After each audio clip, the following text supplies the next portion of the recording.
മലയാളത്തിൽ ഹേറ്റേഴ്സ് ഇല്ലാത്ത ചുരുക്കം ചില നടന്മാരേ ഉള്ളൂ. അതിലൊരു നടൻ തന്നെയാണ് ബിജു മേനോൻ. നമുക്കറിയാം, മിനി സ്ക്രീനിലൂടെയാണ് ബിജു മേനോൻ സിനിമയിൽ വരണത്. വില്ലനായി സപ്പോർട്ടിംഗ് റോള് ചെയ്തു തുടങ്ങി, ഹീറോ ആയി. എന്നാൽ ബിജു മേനോന് ചെയ്യാൻ പറ്റാതിരുന്ന, അല്ലെങ്കിൽ ബിജു മേനോൻ പല കാരണങ്ങൾ കൊണ്ട് ബിജു മേനോൻ നഷ്ടപ്പെട്ടു പോയ കുറച്ച് കഥാപാത്രങ്ങളും ഹിറ്റുകളും ഉണ്ട്. അതിനെക്കുറിച്ചാണ് ഞാൻ ഇന്ന് നിങ്ങളോട് ഡിസ്കസ് ചെയ്യാൻ പോകുന്നത്.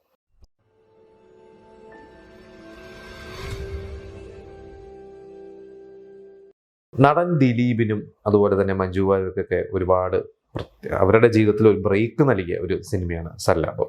ദിലീപ് ഒരു നായകൻ എന്ന രീതിയിൽ എസ്റ്റാബ്ലിഷ്ഡ് ആവുന്നു, മഞ്ജു വാര്യർ ഒരു പുതുമുഖ നായികയായി വരുന്നു, സുന്ദരദാസ് എന്ന് പറയുന്ന പുതിയൊരു സംവിധായകൻ, ലോഹിതദാസ് എന്ന് പറയുന്ന മലയാളത്തിലെ എക്കാലത്തെയും വലിയ തിരക്കഥാകൃത്തുള്ള ഒരാൾ, അങ്ങനെ ഒരുപാട് പ്രത്യേകത നിറഞ്ഞ സിനിമയാണ് സല്ലാപം.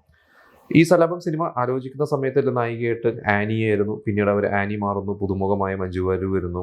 അതുപോലെ തന്നെ വിനീതിനെ ഇവർ ആലോചിക്കുന്നു, വിനീത് മാറി. ആ സമയത്ത് സുന്ദരദാസും ലോഹിതദാസും ഏഴക്കൂട്ടം എന്ന് പറയുന്ന ഒരു സിനിമ തിയേറ്ററിൽ പോയിട്ട് കാണുമ്പോൾ അതിൽ ആര്യ എന്ന് പറയുന്ന ഒരു ക്യാരക്ടർ ചെയ്ത ദിലീപിനെ സ്ട്രൈക്ക് ചെയ്യുന്നു. അങ്ങനെ ദിലീപിനെ അതിൽ അഭിനയിപ്പിക്കുന്നു. അപ്പോൾ അതുവരെ ചെറിയ വേഷങ്ങളിലോ അല്ലെങ്കിൽ ചെറിയ സിനിമകളിൽ നായകനായിട്ടൊക്കെ അഭിനയിച്ചിരുന്ന നടനാണ് ദിലീപ്. പിന്നെ ഇതിൽ ശക്തനായ മറ്റൊരു കഥാപാത്രമുണ്ട്, വളരെ ശക്തമായൊരു കഥാപാത്രം, മനോജ് കെ ജയൻ ചെയ്ത ക്യാരക്ടർ. ഇതന്ന് ബിജു മേൻ ആയിരുന്നു ഇവരുടെ ആദ്യത്തെ ഓപ്ഷൻ. ബിജു മേൻ്റെ അടുത്ത് ഇവർ കഥയും കാര്യങ്ങളൊക്കെ പറഞ്ഞാണ്. ബിജു മേൻ അന്ന് 94 ആദ്യത്തെ സിനിമയിൽ വരുന്നത്. ഈ സല്ലാപം സംഭവിക്കുന്ന 96 സല്ലാപം റിലീസ് ചെയ്യുന്നത്. 95 അവസാനത്തോടു കൂടിയാണ് സല്ലാപത്തിൻ്റെ ഡിസ്കഷനും കാര്യങ്ങളൊക്കെ നടക്കുന്നത്. അതായത് ബിജു മേൻ്റെ കരിയറിൽ തുടങ്ങി ഒരു 5-6 സിനിമകളൊക്കെ വരുമ്പോൾ തന്നെ കിട്ടിയ ശക്തമായ ക്യാരക്ടറായിരുന്നു. പക്ഷെ ആ സമയത്ത് ഹരിഹരൻ MT ഒരു സിനിമ പ്ലാൻ ചെയ്യുന്നു. ആ ഒരു സിനിമയ്ക്ക് വേണ്ടി ബിജുമാൻ ഡേറ്റ്സ് കൊടുത്തിരുന്നു. അത് കാരണം ബിജുമാന് ചെയ്യാൻ പറ്റാതെയാണ് മനോജ് കെ ജയനിലേക്ക് പോയത്. പക്ഷെ അന്ന് ആ ഹരിഹരൻ MT സിനിമ സംഭവിച്ചില്ല. അങ്ങനെ ബിജുമാന് ആ ഒരു സിനിമ വളരെയധികം നഷ്ടമായിരുന്നു. അങ്ങനെ ഒരുപാട് വർഷങ്ങൾ കഴിഞ്ഞ്, ഒരുപാട് വർഷങ്ങളല്ല, കുറച്ച് മാസങ്ങൾ കഴിഞ്ഞ് സല്ലാപം വളരെയധികം ഹിറ്റായി നിൽക്കുന്ന സമയത്താണ് സുന്ദരദാസിനെ ഒരു ഫംഗ്ഷന് വെച്ചിട്ട് ബിജുമാനെ കാണുന്നത്. അങ്ങനെ ബിജുമാൻ സുന്ദരദാസിൻ്റെ അടുത്ത് പോയിട്ട് പറയണത് ഇത്രയുള്ളൂ, എനിക്ക് വലിയൊരു ഹിറ്റ് നഷ്ടപ്പെട്ടു, അടുത്ത നിങ്ങളൊരു സിനിമ ചെയ്യുമ്പോൾ നിങ്ങളെ വിളിക്കണം, ഞാൻ എന്തായാലും വരും. അങ്ങനെയാണ് സുന്ദരദാസിൻ്റെ തൊട്ടടുത്ത സിനിമയെ കുടമാറ്റം എന്ന് പറയുന്ന ഒരു സിനിമയിൽ, അതിൽ വിജയരാഘവൻ, മഞ്ജു വാര്യർ, ദിലീപ് ഒക്കെ ഉണ്ട്.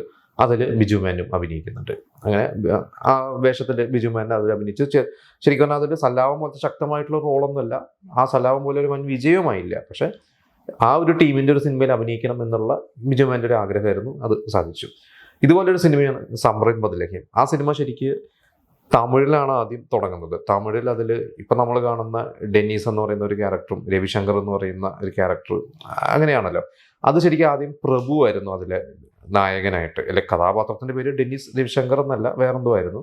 അതിൽ ആ ഒരു കോടീശ്വരനായ ഒരു അനാഥനായ ചെറുപ്പക്കാരനായിട്ട് പ്രഭുവും ഈ സുഹൃത്തായ പ്രാരബ്ധക്കാരനായിട്ട് ജയറാമും മഞ്ജു വാര്യരും അങ്ങനെയായിരുന്നു.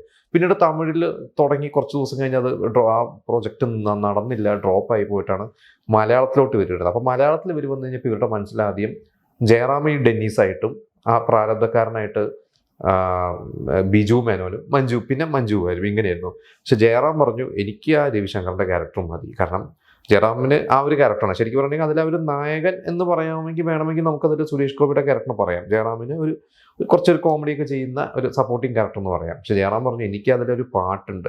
നമുക്കറിയാം ആ സിനിമയിൽ ഒരുപാട് പാട്ടുകളുണ്ട്, എല്ലാ പാട്ടും ഹിറ്റാണ്. പക്ഷെ അത് കൺഫ്യൂഷൻ തീർക്കണമേ എന്ന് പറയുന്ന ഒരു പാട്ട് ഭയങ്കര ട്രെൻഡായ ഒരു പാട്ടുണ്ട്. ആ സിനിമയിൽ 5 നായികമാരും ജയറാമുമാണ്. അപ്പോൾ ജയറാം പറഞ്ഞു, ആ വേഷം മാറ്റിയാൽ എനിക്ക് ആ പാട്ട് കിട്ടില്ല. സംഭവം സുരേഷ് ഗോപിക്ക് അതിൽ വേറെ പാട്ടുകളുണ്ടെങ്കിലും കൺഫ്യൂഷൻ തീർക്കണമേ എന്ന് പറയുന്ന 5 നായികമാരായിട്ടുള്ള പാട്ട് അത് എനിക്ക് വേണം, ഞാൻ തന്നെ ആ റോള് ചെയ്യുള്ളൂ എന്ന് പറഞ്ഞ് ജയറാം ആ റോൾ തന്നെ വേണമെന്ന് പറഞ്ഞപ്പോൾ പിന്നെ അപ്പുറത്ത് അത് ബിജുമേനെ ഇടാൻ അവർ പ്ലാൻ ചെയ്ത് ബിജുമേനെ വേണ്ട എന്ന് പറഞ്ഞാൽ അങ്ങനെയാണ് പിന്നെ സുരേഷ് ഗോപിനെ പ്ലാൻ ചെയ്യുന്നത്. സിബി മലയിലെ തന്നെ തൊട്ട് മുമ്പ് പ്രണയവർണ്ണങ്ങൾ എന്ന് പറയുന്ന ഒരു സിനിമയിൽ സുരേഷ് ഗോപി അഭിനയിച്ചിരുന്നു.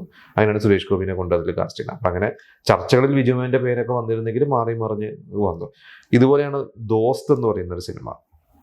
ദോസ്ത് എന്ന് പറയുന്ന സിനിമയിൽ ശരിക്ക് അന്ന് തുളസിദാസ് ആദ്യം ഈ കഥ ആലോചിച്ചിരുന്നപ്പോൾ അതിൽ ആ ഒരു വളരെ സീരിയസ് ആയിട്ടുള്ള ടഫ് ക്യാരക്ടർ അത് ബിജുമാനും ആ റൊമാൻറ്റിക് ഹീറോൻ്റെ ക്യാരക്ടർ ദിലീപിനും ഇങ്ങനെയാണ് പ്ലാൻ ചെയ്തത്. പക്ഷെ കഥ കേട്ട് ദിലീപായെന്ന് തന്നെ പറഞ്ഞത്, ഞാൻ മറ്റേ റോള് ചെയ്യാം, എനിക്ക് ആ റൊമാൻറ്റിക് ഹീറോ ഞാനിപ്പോൾ ഒരുപാട് ചെയ്തു, എനിക്ക് നമുക്കറിയാം അതുവരെ ദിലീപ് അങ്ങനത്തെ റോള് ചെയ്തിട്ടില്ല. കാരണം ആ സിനിമയിൽ ദിലീപിന് ശരിക്കും കോമഡി ഇല്ല.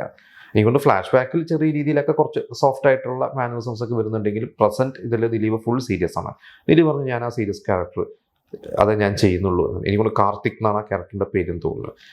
കാർത്തിക്കിൻ്റെ ക്യാരക്ടർ മാത്രമേ ഞാൻ ചെയ്യുള്ളൂ എന്ന് പറഞ്ഞ് ദിലീപ് അത് ചെയ്ത് കഴിഞ്ഞപ്പോൾ ഇപ്പുറത്ത് പിന്നെ ബിജുമേനെ നമുക്ക് സോഫ്റ്റ് ആയിട്ട് ഇടാൻ പറ്റില്ല എന്ന് പറഞ്ഞിട്ടാണ് ഇവർ കുഞ്ചാക്കോ ബോബനെ കാസ്റ്റ് ചെയ്യുന്നത്. അതിന് ആ സമയത്ത് കുഞ്ചാക്കോ ബോബൻ ദിലീപിനെക്കാട്ടും താരമൂല്യമുണ്ട്. അതിന് തൊട്ട് മുമ്പ് ജോക്കർ, അതുപോലെ ഡാർലിംഗ് എന്ന് പറയുന്ന ഒരു സിനിമയിലൊക്കെ കുഞ്ചാക്കോ ബോബനെ അഭിനയിക്കാൻ വിളിച്ചിട്ട് കുഞ്ചാക്കോ ചെയ്യില്ല, ഒരു കൂട്ടക്കളി ഇല്ല ദിലീപിൻ്റെ കൂടെ അഭിനയിക്കുന്നില്ല. അത് ദിലീപ് എന്നൊരു വ്യക്തിയല്ല, ആ ഒരു കൂട്ടക്കളി വേണ്ട, ഒരു ഹീറോ ആയിട്ട് തന്നെ കുഞ്ചാക്കോൻ ആ സമയത്ത് സോളോ ഹീറോ തന്നെ ചെയ്തിട്ടുള്ളൂ. ഇടയ്ക്ക് ഹരികൃഷ്ണൻസ് പോലത്തെ സിനിമയിൽ മമ്മൂട്ടി ലാലേട്ടൻ്റെ ഒപ്പം ചെയ്തിട്ടുണ്ടെങ്കിൽ കൂടിയും ഒരു ഈ ഒറ്റയ്ക്കുള്ള നായകവേഷം മാത്രമേ കുഞ്ചാക്കോൻ ചെയ്തിട്ടുള്ളൂ.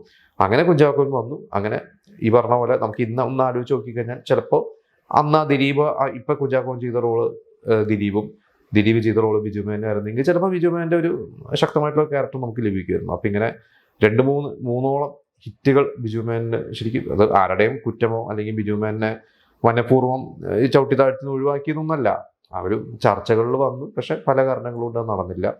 ഇതുപോലെ ബിജു മേനോൻ്റെയോ അല്ലെങ്കിൽ ഇതുപോലെ മറ്റു നടന്മാരുടെ നഷ്ടങ്ങളെക്കുറിച്ച് ഇപ്പം ഞാൻ ഈ പറഞ്ഞ സിനിമകളിൽ ബിജു മേനോൻ ആയിരുന്നെങ്കിൽ നന്നാവുമായിരുന്നു എന്ന് നിങ്ങൾക്ക് തോന്നുന്നുണ്ടെങ്കിൽ നിങ്ങളത് നമ്മളോട് ഷെയർ ചെയ്യുക.